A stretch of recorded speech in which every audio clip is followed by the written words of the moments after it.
This is Tara from Bedfordshire. How did you start retraining following your injury? And what was your training plan like? And how did you get back up to your world-class standard?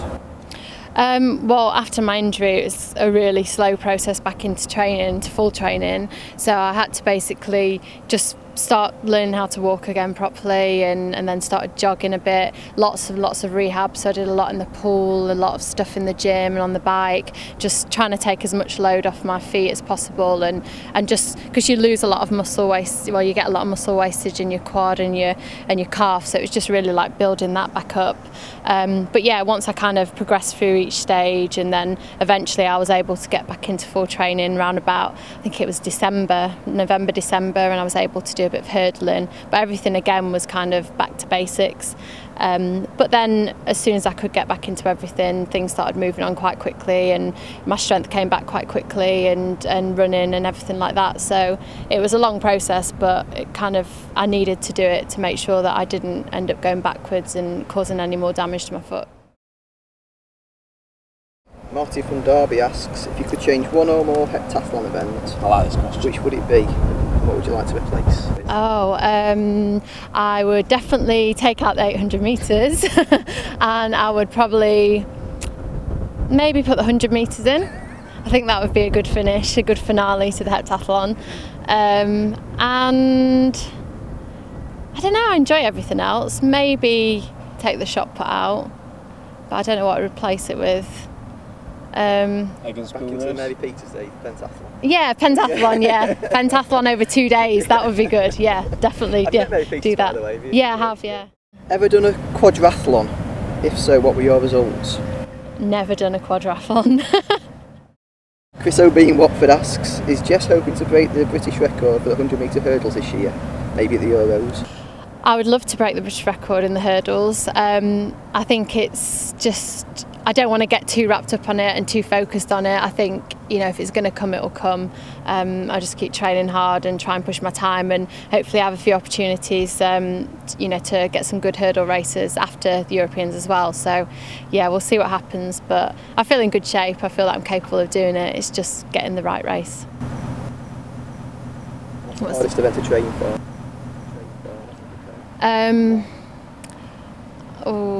I think they're all hard because they're all so different, and I think the javelin and the throws I find quite difficult because they're very technical, and it's something that doesn't come naturally to me, throwing. So I'd say that's quite difficult.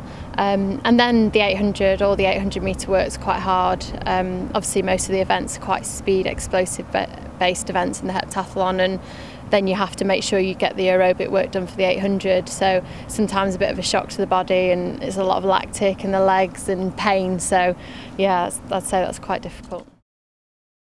Kavita Joshi from Harrow in London.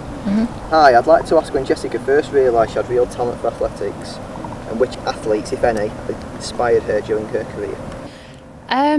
I started athletics when I was like 10, but I kind of didn't realise that I was that good at it at that stage. I think it's probably when I was about 15 that I had my first international in the heptathlon, and kind of, you know, competing for your country, and kind of realised that, you know, I'm actually not too bad at this, and really enjoyed that experience. So it's probably about 15.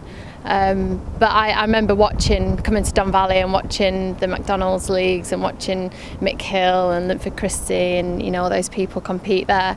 But don't ever really remember having one person that I kind of idolised or really looked up to. I think it was kind of a whole bunch of people that I kind of was interested in and followed. I love watching Wimbledon that's just gone, and that always amazes me how talented they are, and watching Serena Williams, it's just unbelievable, you know, how hard they hit it and how accurate they are, and Nadal. So I'm always kind of inspired by events like that. But I think within my sport, I think it's always kind of been Carolina Clough, that Denise Lewis previously, and then Carolina Clough, who's kind of inspired me just because of, you know, what they both achieved in the event and in the sport. Cool. So you've come on your bike today, Jess? No, Richard has come out. I don't own a bike. Is that how world champs roll? Yeah, I've traded in my car and just got a bike.